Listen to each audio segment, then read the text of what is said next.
إن الذين قالوا ربنا الله ثم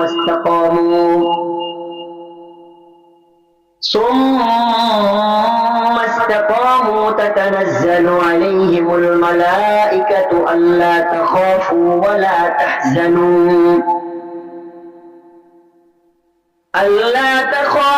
ولا تحزنوا وأبشروا بالجنة التي كنتم توعدون.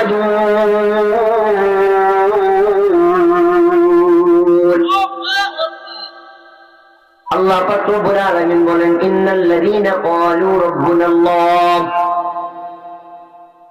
ইন্নাল্লাযীনা ক্বালু রাব্বুনাল্লাহ, নিশ্চয়ই যারা বলে রব্বুনাল্লাহ, আমাদের রব আল্লাহ। বলেন তো আমাদের রব কে? সবাই একবার দিল থেকে মোহাব্বতের সাথে বলেন আল্লাহ। আমাদের রব কে? চিল্লায় বলেন আমাদের রব কে? সবাই জুড়ে একবার বলেন আল্লাহু আকবার, সুবহানাল্লাহ, আলহামদুলিল্লাহ, লা ইলাহা ইল্লাল্লাহ, আল্লাহু আকবার। তাহলে আমাদের রব কে? আল্লাহ পাক রব্বুল আলামিন বলেন ইন্নাল্লাযীনা ক্বালু, যারা বলবে রব্বুনাল্লাহ, আমাদের রব আল্লাহ। আমরা তো এই কথা রূহের জগতে থাকা অবস্থাতেই আল্লাহকে বলে আসছি যে আপনি আমাদের রব, কথা বলেন ঠিক কিনা? রূহ জগতে আল্লাহ পাক রব্বুল আলামিন সমস্ত রূহকে একসাথে করে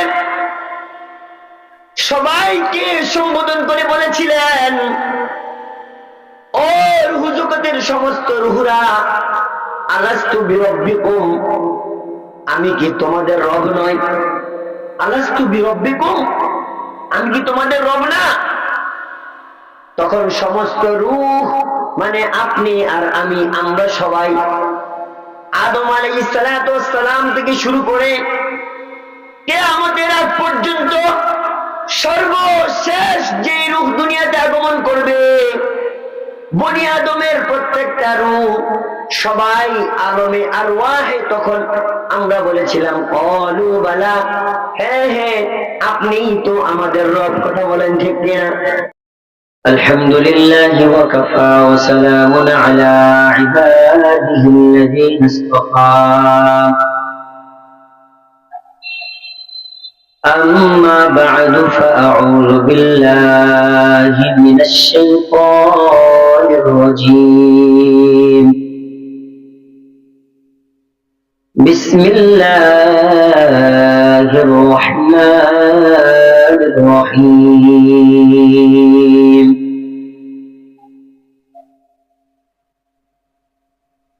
إن الذين قالوا ربنا الله ثم استقاموا تتنزل عليهم الملائكة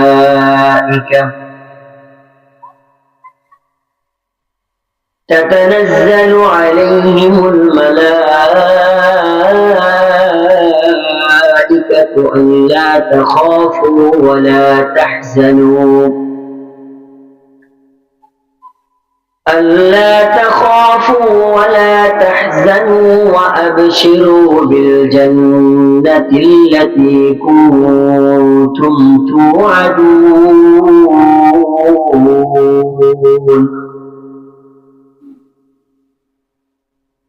وقال رسول الله صلى الله عليه وسلم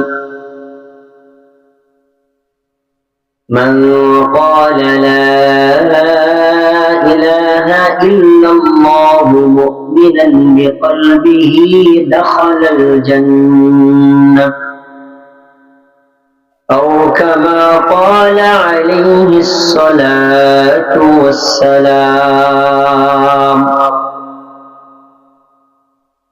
اللهم صل على محمد وعلى آل محمد كما صليت على إبراهيم وعلى آل إبراهيم إنك حميد مجيد اللهم بارك على محمد وعلى آل محمد كما باركت على إبراهيم وعلى آل إبراهيم إنك حميد مجيد روح حسن مصطفى ہے روح حسن مصطفى ہے یہ کہ بحر بے قرار اس کے ساحل تو کوئی شیری بیا پہنچا نہیں بلغ العلا بکمالہ کشف الدجا بجمالہ حسنت جمیع خصالہ صلوا علیہ وآلہ سورج نے دیا اپنے شعاعوں کو ایک پیغام سورج نے دیا اپنے شعاعوں کو ایک پیغام دنیا ہے عازب چیز کو بھی صبح کو بھی شام دنیا ہے عازب چیز کو بھی صبح کو بھی شام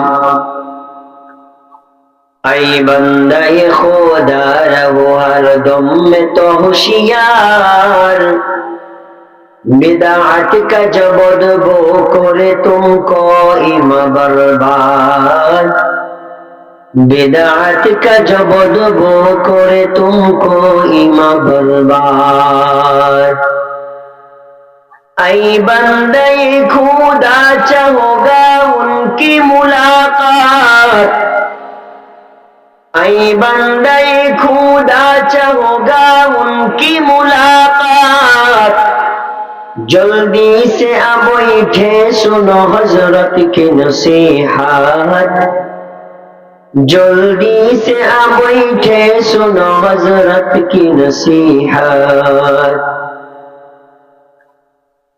الحمدللہ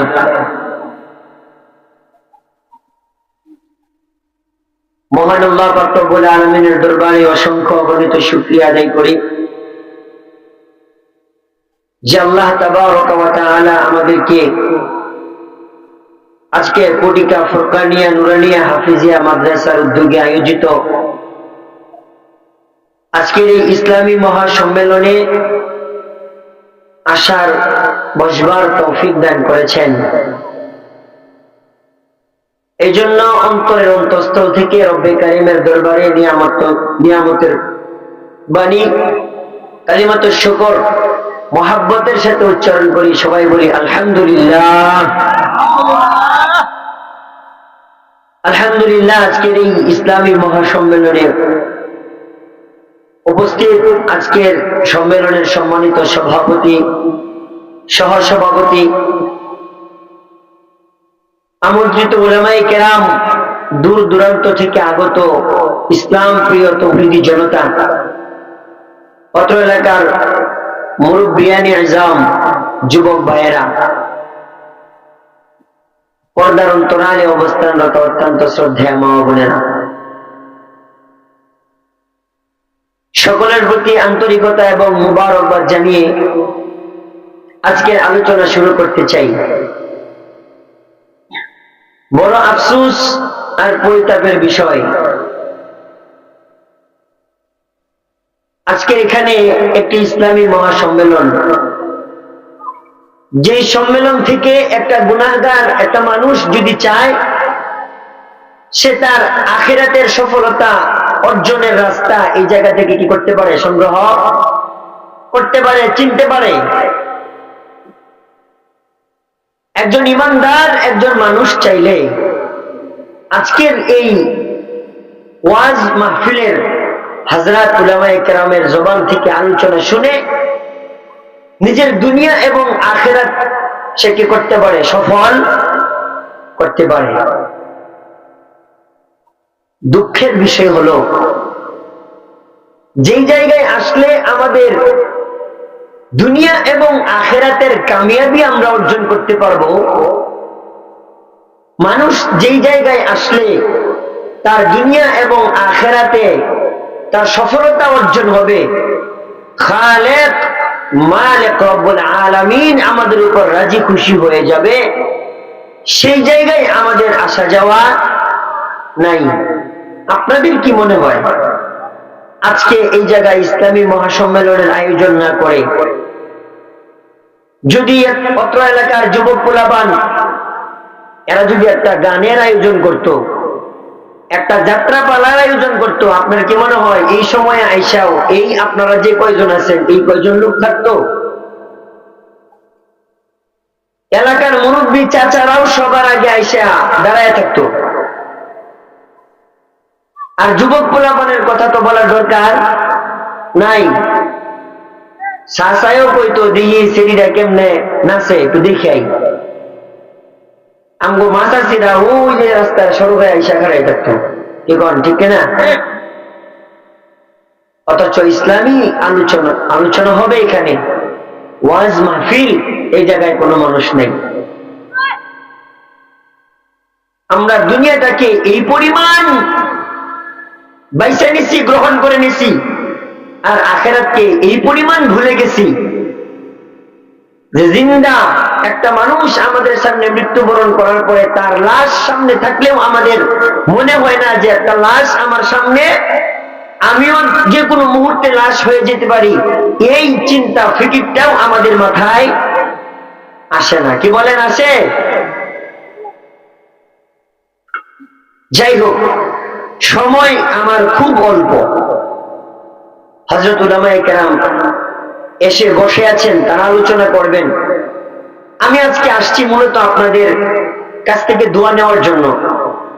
আমি আপনাদেরই এলাকার কৃতি সন্তান, আমার বাড়ি বিশারা, জুমাবাড়ি আমার বাড়ি, বাবার নাম আব্দুল হাই। তো আসছি আপনারা আমাদের মুরব্বী, আপনাদের কাছ থেকে দোয়া নেওয়ার জন্য। আর যেহেতু আমাদের বড়দের পক্ষ থেকে একটু আদেশ হয়েছে, এই কারণে তাদের আদেশ পালনার্থে সামনে বসে গেছি। অল্প সময়ে দুই একটি কথা বলার চেষ্টা করবো। আমা তাওফীকি ইল্লা বিল্লাহ।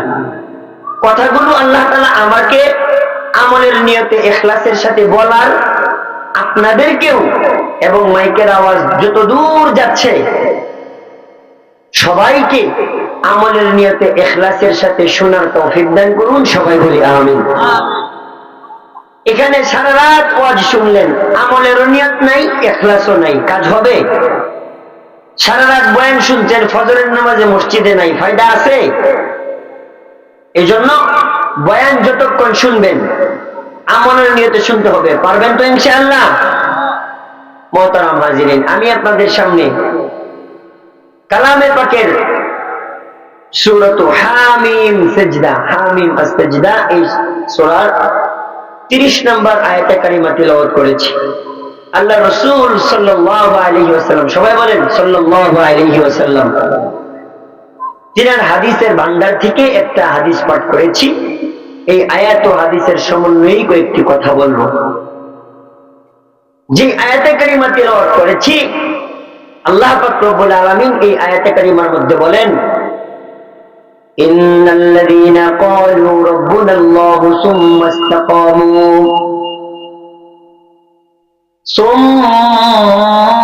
ইসতাকামু তাতানাজ্জালু আলাইহিমুল মালাঈকাতু আল্লা তাখাফু ওয়া লা তাহজানু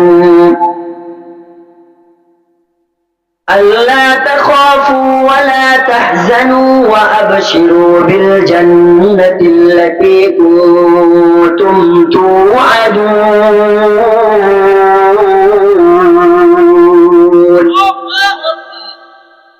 الله পাক রব্বুল আলামিন বলেন ইন্নাল্লাযীনা ক্বালু রাব্বুনাল্লাহ ইন্নাল্লাযীনা ক্বালু রাব্বুনাল্লাহ নিশ্চয়ই যারা বলে রব্বুনাল্লাহ আমাদের রব আল্লাহ বলেন তো আমাদের রব কে সবাই একবার দিল থেকে মোহাব্বতের সাথে বলেন আল্লাহ আমাদের রব কে চিল্লায় বলেন আমাদের রব কে সবাই জুড়ে একবার বলেন আল্লাহু আকবার সুবহানাল্লাহ আলহামদুলিল্লাহ লা ইলাহা ইল্লাল্লাহ আল্লাহু আকবার তাহলে আমাদের রব কে আল্লাহ পাক রব্বুল আলামিন বলেন ইন্নাল্লাযীনা ক্বালু যারা বলবে রব্বুনাল্লাহ আমাদের রব আল্লাহ আমরা তো এই কথা রূহের জগতে থাকা অবস্থাতেই আল্লাহকে বলে আসছি যে আপনি আমাদের রব কথা বলেন ঠিক কিনা রূহ জগতে আল্লাহ পাক রব্বুল আলামিন সমস্ত রূহকে একসাথে করে সবাইকে সম্বোধন করে বলেছিলেন ও রূহ জগতের সমস্ত রূহরা আলাস্তু বিরব্বিকুম আমি কি তোমাদের রব নই আলাস্তু বিরব্বিকুম আমি কি তোমাদের রব না তখন সমস্ত রূহ মানে আপনি আর আমি আমরা সবাই আদম আলাইহিস সালাতু ওয়াস সালাম থেকে শুরু করে কিয়ামতের আগ পর্যন্ত সর্বশেষ যে রূহ দুনিয়াতে আগমন করবে বনি আদমের প্রত্যেকটা রূহ সবাই আলমে আরওয়াহে তখন আমরা বলেছিলাম ক্বালু বালা হ্যাঁ হ্যাঁ আপনিই তো আমাদের রব কথা বলেন ঠিক কিনা মুহতারাম হাজিরিন এই যে আমরা আল্লাহ পাক রব্বুল আলামিনকে আমাদের রব বলে স্বীকার করলাম আমরা বলি আমাদের রব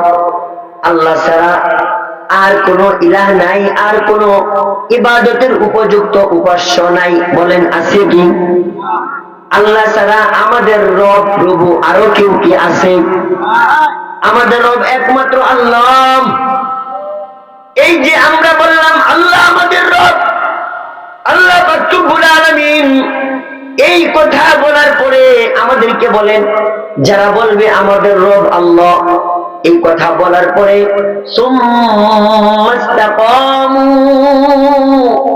তারা আল্লাহ আমাদের রব এই কথার উপর মৃত্যুর আগ মুহূর্ত পর্যন্ত অটল অবিচল থাকে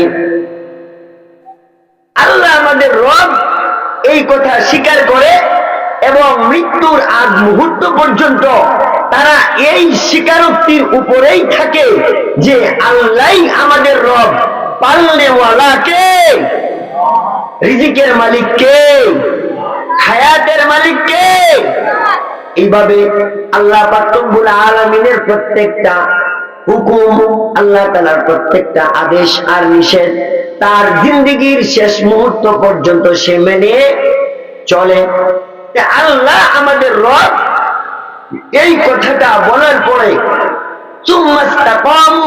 সে এই স্বীকারোক্তির উপর আল্লাহ তাআলার রুবুবিয়্যতের উপর সে তার মৃত্যু পর্যন্ত কি থাকে অটল অবিচল থাকে যদি বিপদে পড়ে তাহলে ডাকে কাকে আমরা বিপদে পড়লে কাকে ডাকবো বলেন বিপদ থেকে উদ্ধার করার একমাত্র ক্ষমতা আছে কার যারা হতদরিদ্র গরিব তাদেরকে ধনী বানানোর ক্ষমতা কার যারা ধনী হইয়া বাহাদুর হয়ে গেছে বেপরোয়া হয়ে গেছে ক্ষমতা পাইয়া যারা ক্ষমতার লোভে, ক্ষমতা পাইয়া ক্ষমতার দাপটে যারা মানুষ নামে জানোয়ার হয়ে গেছে, তাদেরকে এক মুহূর্তের মধ্যে আবার ক্ষমতা চুপ করে মাটির নিচে মিশায় দেওয়ার ক্ষমতাও কার? এই যে এই কথাটা যারা মানবে এবং বিশ্বাস করবে যে সব কিছু করে একমাত্র আল্লাহ, সকাল বেলায় যে লোকটা ধনী, বিকাল বেলা আল্লাহ চাইলে তারে ফকির বানাইতে পারে কিনা বলেন? আবার বিকাল বেলা যে লোকটা ফকির, আল্লাহ যদি চায় তারে সকাল বেলা ধনী বানাইতে পারে। এই ক্ষমতা আল্লাহর আছে না নাই? মুহতারাম হাজিরিন, তাহলে এই যে এই কথাটা দিল থেকে বিশ্বাস করবে, যা কিছু হয় একমাত্র আল্লাহর পক্ষ থেকে হয়। আমার ভালো আমার মন্দ এগুলো সব কিছু ফাইসালা হয় কার পক্ষ থেকে বলেন? সবকিছু কার পক্ষ থেকে ফাইসালা হয়? আল্লাহর পক্ষ থেকে। তাহলে সুম্মাস্তাকামু, এই যে আল্লাহকে রব স্বীকার করে তার মৃত্যুর আগ মুহূর্ত পর্যন্ত আল্লাহ রব, আল্লাহ সবকিছু করেন, আমার কোনো কিছু করার ক্ষমতা নাই, মানুষের কোনো কিছু করার ক্ষমতা নাই, ডাক্তারের ক্ষমতা নাই একজন রোগীকে সুস্থ করার, আসেনি বলেন? কোন ডাক্তারের এই ক্ষমতা আছে সুস্থ করার? আমরা কত দেখলাম, আপনারা দেখেছেন কত বড় বড় ডাক্তার আছে যারা সারা জনম ভরা বড় বড় কঠিন রোগের চিকিৎসা করছে, ক্যান্সারের চিকিৎসা করে, অথচ শেষ পর্যন্ত ওই ডাক্তার নিজে অসুস্থ হয়ে মারা যায়। এমন ডাক্তার দেশে আছে না নাই? তাহলে কি বুঝলেন? যে ডাক্তারের হাত দিয়া, যে ডাক্তারের প্রেসক্রিপশনের ওষুধ খায়া, যেই ডাক্তারের দিক নির্দেশনা পাইয়া বড় বড় রোগী সুস্থ হয়ে গেছে, ওই ডাক্তার নিজে শেষ মুহূর্তে হাসপাতালের বেডে অসুস্থ অবস্থায় কাতরাইতে কাতরাইতে দুনিয়া ত্যাগ করছে। এমন ডাক্তার আছে না নাই? তাইলে কি বুঝলেন? অসুস্থ হইলে সুস্থতার ক্ষমতা ডাক্তারের নাই, সুস্থতার ক্ষমতা যার আছে তিনি কে? এটা মানবে। একজন আপনারে যদি জবাই করতে চায়, গলার মধ্যে ছুরি দিয়া সে ছুরি চালাইবে, তারপরেও আল্লাহ যদি আপনারে বাঁচায় রাখে, তার ছুরি চালাইলেও কোনো ক্ষমতা নাই আপনারে হত্যা করার। কথা বলেন ঠিক কিনা?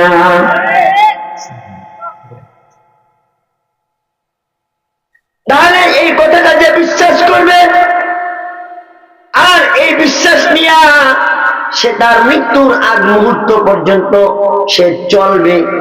মুহতারাম হাজিরিন, আমরা তো সামান্য দুনিয়াদার হয়ে দুনিয়ার একটু ক্ষমতা পেয়ে আমরা কয়টা টাকা পয়সার মালিক হলে ইবাদত বন্দেগীর কোনো কুছ খবর থাকে না। আমরা কয়েক টাকার মালিক হইলে আর আখিরাতের কথা আমাদের মাথার মধ্যে থাকে না। আমরা যদি একটু ক্ষমতা পাওয়া যাই, এলাকার একটু টাকা পয়সা বলা হয়ে যায়, তাহলে আল্লাহ পাক রব্বুল আলামিন আমাদের যে নির্দিষ্ট হায়াতের পরে মৌতের দরজা দিয়ে আখিরাতে আমাদের গমন করতে হবে, এই চিন্তা ফিকির আমাদের দিল থেকে, দিমাগ থেকে একদম বের হয়ে যায়। কথা বলেন ঠিক কিনা? এলাকার দিকে তাকায় দেখেন, যার একটা দোকান আছে বাজারে, সে চিন্তা করে কয়েকদিনের মধ্যে যেন আর একটা দোকান দিতে পারে। কথা বলেন ঠিক কিনা? যার একটা গাড়ি আছে, সে চিন্তা করে কয়েকদিনের মধ্যে আমার আর একটা গাড়ির মালিক আমি কিভাবে হতে পারি, সেই চিন্তা নিয়ে সবসময় চলাফেরা করে। যে একটা বাড়ি করছে, সে আরো চিন্তা করে আমি আরো কয়েকটা বাড়ির মালিক কিভাবে হইতে পারি, সেই চিন্তা ভাবনা নিয়ে সে দুনিয়া কামাইয়ের জন্য সে লাগাম ছাড়া পাগলের মতো ছুটতে থাকে। কোনটা হালাল, কোনটা হারাম, কোনটা বৈধ, কোনটা অবৈধ, এগুলো দেখার কোনো সুযোগ তার থাকে না। কথা বলেন ঠিক কিনা? মুহতারাম হাজিরিন, অথচ এই কথাটা আমাদের মাথায় রাখা উচিত আল্লাহ পাক রব্বুল আলামিন তিনার হাতে সব ক্ষমতা। আল্লাহু আলা কুল্লি শাইইন কাদির। সব ক্ষমতা কার হাতে বলেন? আল্লাহ পাক রব্বুল আলামিনের হাতে। আমরা আমাদের ইচ্ছায় কোনো কিছু করার ক্ষমতা আমাদের নাই, আছে? আমাদের ইচ্ছায় কোনো কিছু করার ক্ষমতা আমরা চাইলেই আমরা কোনো কিছু করতে পারবো না। যদি এটাই থাকতো আমগো এলাকার কেউ আর গরিব থাকতো না। কি বলেন? ধনী হওয়ার জন্য কেউ কি কম চেষ্টা করতেছে? কে না চায় যে সে ধনী হোক? এটা কে না চায় বলেন? আপনারা কেউ চান সারা জীবন জানি বাংলা ঘরেই থাকেন? সারা জীবন সোনের ঘরে টিনের ঘরে থাকবেন, এটা কেউ চান না? এটা চান না। এই কারণেই তো বয়স 60 পার হইয়া 70 হয়ে গেছে, 80 বছর হয়ে গেছে অনেকের, তারপরেও এখনো কাজ করেন, এখনো খেতে যান, এখনো কামলা দেন, এখনো ব্যবসা করেন, এখনো দুনিয়াদারি করেন। এমন মানুষ আছে না নাই? আছে। তাহলে আমরা কেউ চাই না যে আমরা দরিদ্র থাকি, কিন্তু অনেক চেষ্টা করেও কি আমরা আমাদের স্বপ্ন পূরণ করতে পারতেছি? যে পরিমাণ আমার চাহিদা, যে পরিমাণ আমার আশা আকাঙ্ক্ষা, সেই চাহিদা আর আশা আকাঙ্ক্ষা কি আমাদের পূরণ হচ্ছে? হইতেছে না। সবারই এই আশা তো সবারই আছে। আমার জানি একটা গ্রামে 2-3 তলার একটা বাড়ি জানি আমরাও থাকি। কি বলেন, আছে না আপনাদের আশা? বাজারে জানি একটু জায়গা, বাজারের সাইডে জানি আমারও হয়, ওই জায়গায় জানি একটা 3-4-5 তলা একটা বিল্ডিং করিয়া ওই জায়গায় আমিও জানি একটা মার্কেট দিতে পারি, ওখানে থাকলাম। এই আশা কারণ আছে, কিন্তু পূরণ তো হচ্ছে না। কেন? কারণ হইল আল্লাহ পাক রব্বুল আলামিন আপনাকে আমাকে সেই ক্ষমতা দেয় নাই যে আপনার আমার মনে যা চাইবে আমার দ্বারা সেটাই আমি কি করতে পারবো? করতে পারবো। মুহতারাম হাজিরিন, এই জন্য আল্লাহ পাক রব্বুল আলামিন বলেন, যারা বলবে আমাদের রব আল্লাহ, সুম্মাস্তাকামু, এরপরে এই কথার উপর সে তার মৃত্যু পর্যন্ত সে এই কথার উপর অটল অবিচল থাকবে। একমাত্র সবকিছু হয় আল্লাহ তাআলার পক্ষ থেকে। আল্লাহর হুকুম ছাড়া গাছের একটা পাতাও নড়ে না। এই চিন্তা ভাবনা নিয়ে সে চলবে, আল্লাহর সমস্ত আদেশগুলো সে মানবে, আল্লাহর সমস্ত নিষেধগুলো থেকে সে বিরত থাকবে। এইভাবে জিন্দেগি পরিচালনা করবে। মুহতারাম হাজিরিন, আল্লাহ পাক রব্বুল আলামিনের পক্ষ থেকে আমাদেরকে বড় বড় যে আদেশগুলো দিয়েছেন, তার মধ্যে একটা বড় আদেশ আমাদের সামনে একদম সন্নিকটে আসন্ন।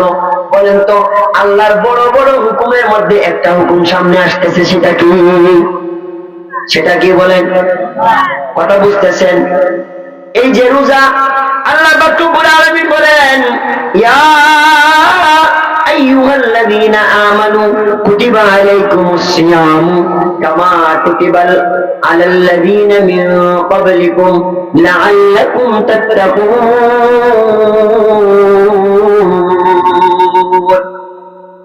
ইয়া আইয়ুহাল্লাযীনা আমানু কুতিবা আলাইকুমুস সিয়াম, হে ঈমানদারেরা, আমি আল্লাহ তোমাদের সকলের উপর, আমি আল্লাহ কুতিবা আলাইকুমুস সিয়াম, রমজানের রোজা তোমাদের উপর লিখে দিয়েছি।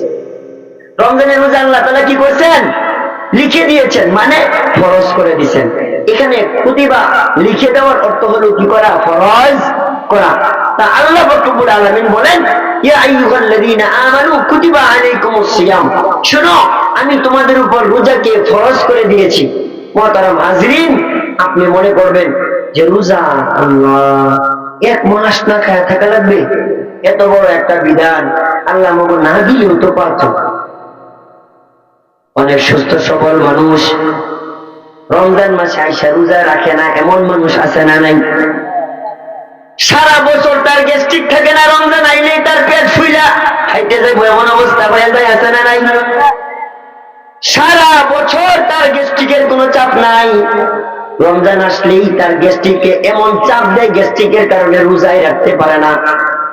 সুস্থ সবল মানুষ জিজ্ঞেস করলে বলে গ্যাস্ট্রিকের খুব চাপ আছে না নাই?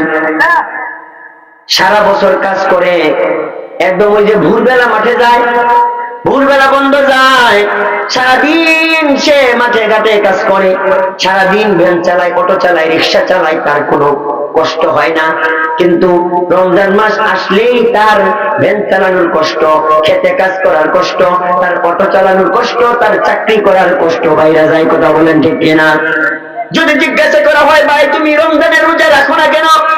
ওই হুজুর অফিসে যে পরিমাণ কাজের চাপ, রিক্সা চালাইলে কি পরিমাণ হ্যান্ডেল মারতে হয়, কষ্ট হয়, এটা তো আপনি বুঝবেন না। মাথার ঘাম পায়ে পড়ে যায়, গলাটা শুকায় যায়, কলিজাটা শুকায়া ধরপড় করে, জহুরের পরে আর সয় না, আর টিকতে পারি না। এই কারণে বউ বাচ্চা তো পালতে হইব, এই কারণে রোজা রাখতে পারি না, কি করবো? আল্লাহ পেট দিছে, বউ বাচ্চা দিছে, এইগুলারেও তো চালাইতে হইব। কথা বলেন, এরকম কথা বলে আমাদের সমাজে এমন মানুষ আছে না নাই? অথচ আল্লাহ পাক রব্বুল আলামিন আপনার আমার উপর বউ বাচ্চাটা আপনি লালন পালন করা যেমন ফরজ মনে করেন, ওই রকম ফরজ তো আল্লাহ তাআলা রমজানের রোজাও আপনার আমার উপর ফরজ করছেন। এই কারণেই তো আল্লাহ রাসূল সাল্লাল্লাহু আলাইহি ওয়াসাল্লাম আমাদেরকে আমল শিখাইছেন। উম্মত আমার, তোমরা রমজান মাসে যেন ইবাদত বন্দেগী ভালো করে করতে পারো, এই জন্য 2 মাস আগে থেকেই আল্লাহ রাসূল সাল্লাল্লাহু আলাইহি ওয়াসাল্লাম আমাদেরকে আমল শিখাইছেন, দোয়া শিখাইছেন। হাদিসের মধ্যে আসছে ইজা দাখালা রজবু, যখন রজব মাস প্রবেশ করত, রজব মাস যখন শুরু হয়ে যেত, আল্লাহ রাসূল সাল্লাল্লাহু আলাইহি ওয়াসাল্লাম আল্লাহর কাছে দোয়া করতেন, আল্লাহুম্মা বারিক লানা ফি রজব ওয়া শাবান ওয়া বাল্লিগনা রমাদান। এই দোয়া আমরা পারি কিনা বলেন? সবাই আমার সাথে সাথে বলেন, আল্লাহুম্মা বারিক লানা ফি রজব ওয়া শাবান ওয়া বাল্লিগনা রমাদান। আল্লাহুম্মা বারিক লানা, আল্লাহ রাসূল বলেন, আল্লাহ সামনে রমজান মাস, রমজানের আগে 2টা মাস রজব শুরু হয়ে গেছে, সুতরাং আল্লাহ ফি বারিক লানা ফি রজব ওয়া শাবান, আপনি আমাদেরকে রজব মাসে আর শাবান মাসে বরকত দান করেন। কি দান করেন বলেন? এই বরকত মানে আল্লাহ রমজানের আগেই আপনি আমাদের জানে মালে বরকত দান করেন, আমাদের অর্থ সম্পদ টাকা পয়সা এগুলোর মধ্যে আপনি বরকত দান করেন। আল্লাহ আপনি রমজানের আগেই আমাদের শারীরিক মানসিক সুস্থতার মধ্যে বরকত দান করেন। আল্লাহ আপনি আমাদের সবাইকে সুস্থ সবল করে দেন, আপনি আমাদের কাজের মধ্যে বরকত দিয়ে দেন। রমজানে যেই কাজগুলো আমার করার কথা, আমি যেন রমজানের আগেই সেই কাজগুলো করে ফেলতে পারি, সেই বরকত সেই তৌফিক আপনি আমারে দান করেন। আল্লাহ রমজানে আমার অনেক টাকা পয়সা দরকার, কিন্তু আপনি আমারে রমজানের আগেই সেই টাকা পয়সাগুলো মিলিয়ে দেন, রমজানের আগে আপনি সেই বরকত দিয়ে দেন। কেন কেন কেন? আল্লাহ রাসূল বলেন, কারণ রমজানের আগে এই বরকত পায়া ওয়াবাল্লিগনা রমাদান,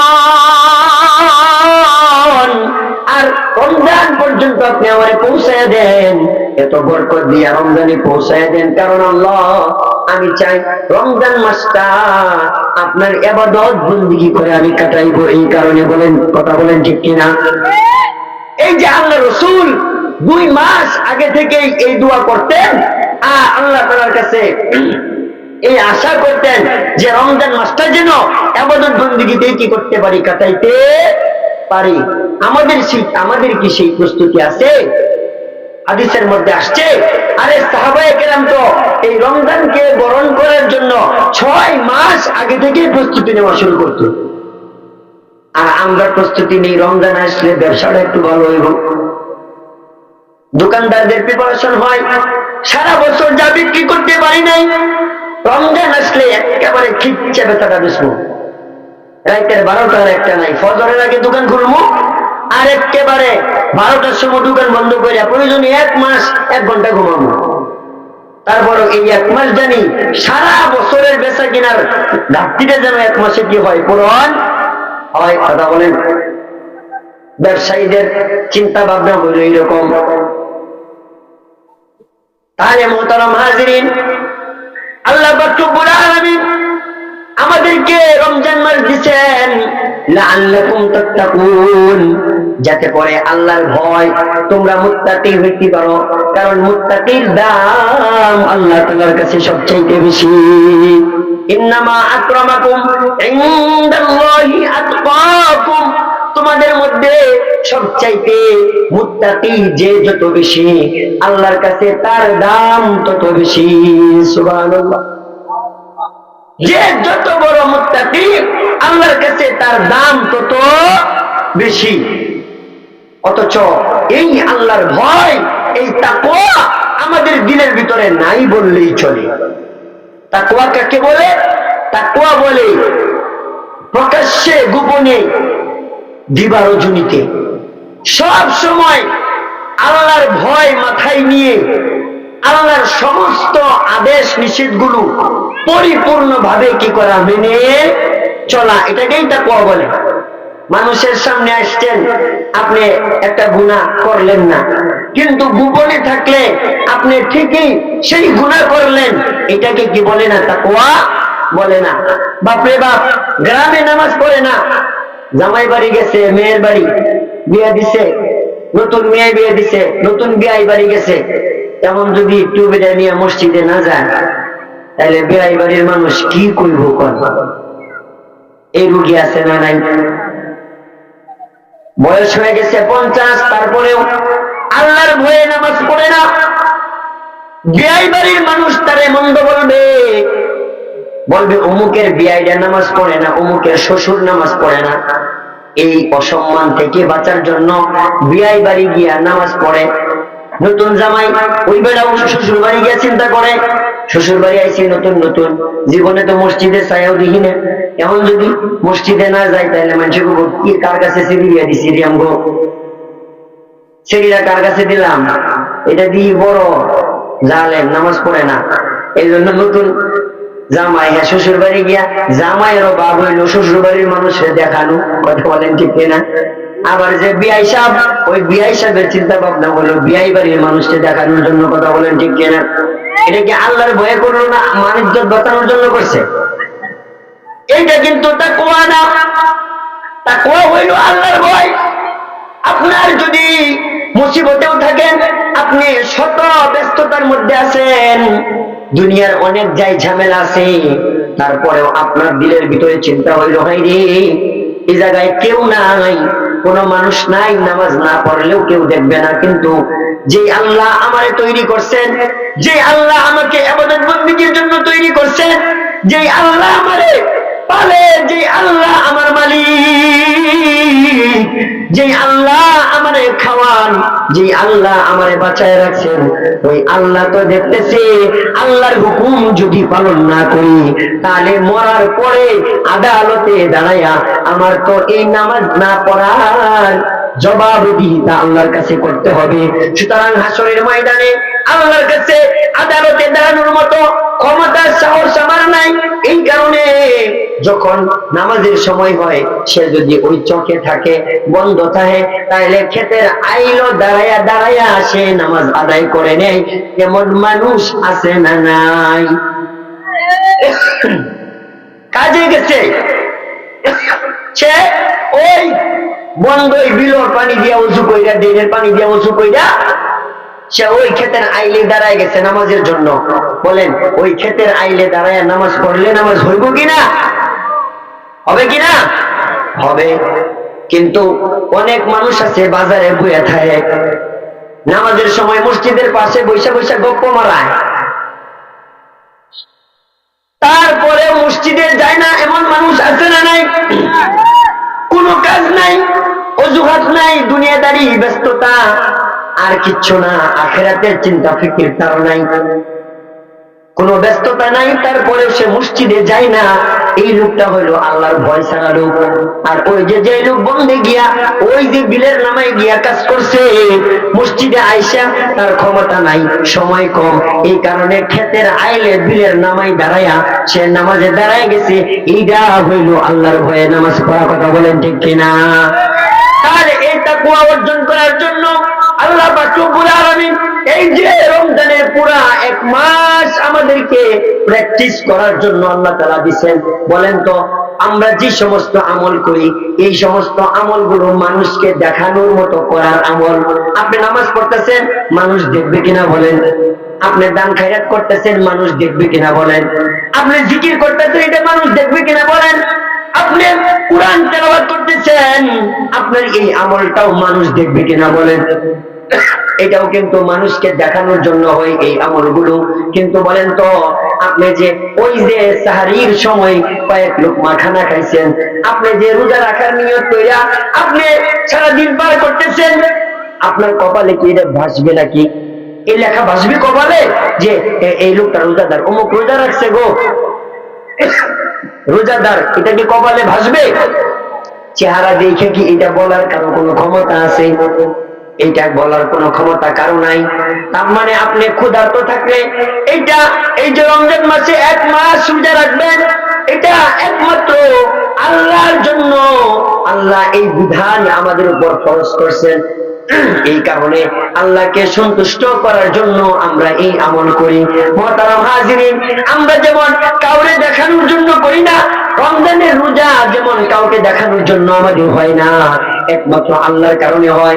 এই কারণে আল্লাহ বলেন, আল্লাহ রাসূল বলেছেন যে কুল্লু আমালি বনি আদমা, বনি আদমের প্রত্যেকটা আমল আল্লাহ পাক রব্বুল আলামিন ইযাইফুল হাসানাতু বিআশরি আমসালিহা ইলা 700 যিফিন, একদম তার 700 গুণ পর্যন্ত আল্লাহ তাআলা তার সব বাড়িয়ে দিবে, কিন্তু রোজা ছাড়া। কারণ হইলো আল্লাহ বলেন ফাইন্নাহু লি ওয়া আনা আজজি বিহি, কারণ বান্দা সে সারাদিন না খায়া থাকে আমি আল্লাহর জন্য, আর আমি আল্লাহ স্বয়ং নিজে রোজার প্রতিদান দিব। সুবহানাল্লাহ। মুহতারাম হাজিরিন, বলতেছিলাম ওই যে ইন্নাল্লাযীনা ক্বালু রাব্বুনাল্লাহ সুম্মা ইসতাকামু, তারপরে সে আল্লাহর হুকুমের উপর অটল অবিচল থাকবে।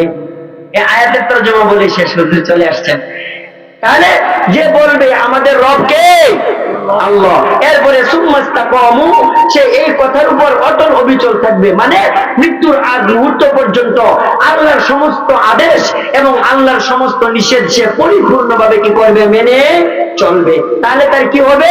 আল্লাহ তাআলা পরে বলেন তাতানাজ্জালু আলাইহিমুল মালাইকা, এই লোকটা এই যে সারা জীবন এইভাবে আল্লাহকে মাইনা আল্লাহর আদেশ নিষেধগুলো সে মেনে যখন তার জিন্দেগি পরিচালনা করবে, শেষ মুহূর্তে যখন হায়াত শেষ হয়ে যাবে, আজরাইল মালাকুল মাউত যখন সামনে এসে যাবে, তখন তাতানাজ্জালু আলাইহিমুল মালাইকা, আল্লাহ তাআলার পক্ষ থেকে জান্নাতের সুসংবাদ নিয়া কিছু ফেরেশতা তারে স্বাগত জানায়া মরার সাথে সাথেই তারে জান্নাতে নিয়ে যাওয়ার জন্য কিছু ফেরেশতা আগমন করবে। সুবহানাল্লাহ। নেককারের একটা মরণ তার হয়ে যাবে, আর ওই ফেরেশতারা তারে সুসংবাদ শোনাবে, আল্লাহ তাখাফু ওয়ালা তাহজানু, ও আল্লাহর নেক বান্দা, তুমি আল্লাহরে আল্লাহ বইলা রব মাইনা সারা জিন্দেগি আল্লাহর হুকুম নিষেধ মাইনা পরিচালনা কইরা তুমি এখন আখিরাতের দিকে রওনা করতেছো, তোমার চিরস্থায়ী জিন্দেগির দিকে তুমি রওনা করতেছো। শুনো, আখিরাতটা গুনাহগারের জন্য অনেক ভয়ঙ্কর, কিন্তু আল্লাহ তাখাফু, তোমার কোনো ভয় নাই, ওয়ালা তাহজানু, তোমার কোনো পেরেশানি নাই, ওয়া আবশিরু বিল জান্নাহ, এবং তারে জান্নাতের সুসংবাদ দিবে। কুনতুম তুআদুন, নেক আমল করলে আল্লাহ নেককারের জন্য যে জান্নাতের ওয়াদা করেছিলেন, সেই জান্নাতের সুসংবাদ আল্লাহ তাআলা এই মানুষটার মরণকালীন ফেরেশতারা শুনিয়ে দিবে। আল্লাহু আকবার। আল্লাহ পাক রব্বুল আলামিন আমাদের সবাইকে আল্লাহ তাআলার সমস্ত হুকুম সমস্ত আদেশ নিষেধ পরিপূর্ণভাবে মেনে চলে রমজান সামনে আসতেছে, রমজানের এই সিয়াম সাধনা করে রমজানের এই 1 মাস পরিপূর্ণভাবে ইবাদত বন্দেগী করে আল্লাহর ভয় তাকওয়াল্লাহ আমাদের দিলের ভিতরে অর্জন করার তৌফিক আল্লাহ তাআলা আমাদের সবাইকে দান করুন। সবাই বলি আমিন। সকলের কাছে দোয়া চাই। আমি আপনাদের এলাকারই সন্তান, অনেকের হয়তো বা নাতি লাগি, অনেকের ভাতিজা হই, অনেকের ভাই হই। সবাই মুরব্বীরা আমার জন্য দোয়া করবেন, এলাকার সকল আলেমদের জন্য দোয়া করবেন, যেন দ্বীনের এই খেদমত আমরা সারা জীবন করে যেতে পারি। আমরণ পর্যন্ত যেন দ্বীনের এই দাওয়াত সারা দুনিয়ার সকলের কাছে যেন আমরা পৌঁছে দিতে পারি। সেই দোয়া, সুস্থতার দোয়া চেয়ে আপনাদের সকলের কাছ থেকে বিদায় নিলাম। আসসালামু আলাইকুম ওয়া রাহমাতুল্লাহি ওয়া বারাকাতুহু।